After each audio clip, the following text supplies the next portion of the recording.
Inventário negativo, o que é e para que serve? Olá, meu nome é Mayra Zotti, sou advogada, especialista em Direito de Família e Sucessões e hoje eu vim aqui conversar com vocês um pouquinho sobre esse instrumento. Bom, o inventário negativo nada mais é do que uma declaração que pode ser formulada tanto por um juiz aí de forma judicial ou em um cartório, pela via extrajudicial, atendidos os requisitos do inventário propriamente dito,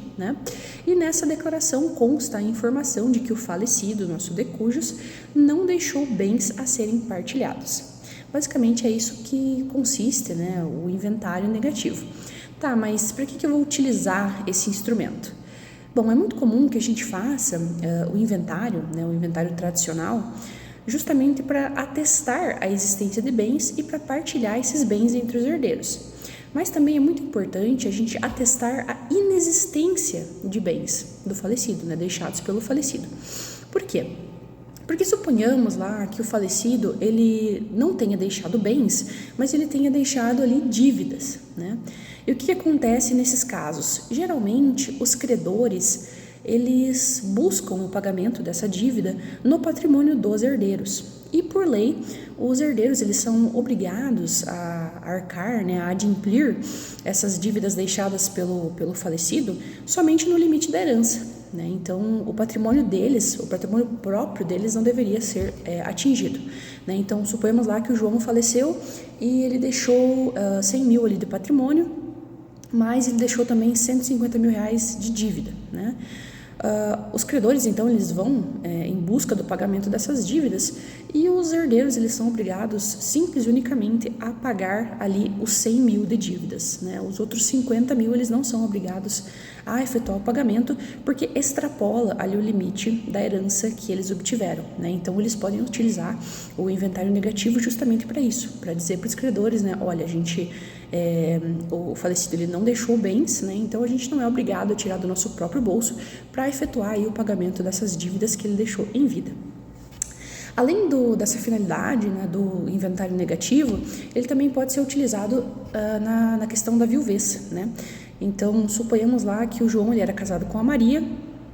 o João faleceu e a Maria ela decide constituir um novo matrimônio ali com o Pedro. Por lei, para que a Maria consiga constituir esse novo relacionamento, esse matrimônio com o Pedro, ela precisa estar com a partilha de bens do casamento anterior, ou seja, com o João, regularizada, Para evitar ali confusões entre os bens do casamento anterior e do casamento póstumo, o que seria ali com o Pedro. Então, justamente para isso a gente usa o inventário negativo, para que nesse caso, por exemplo, a Maria ela atestasse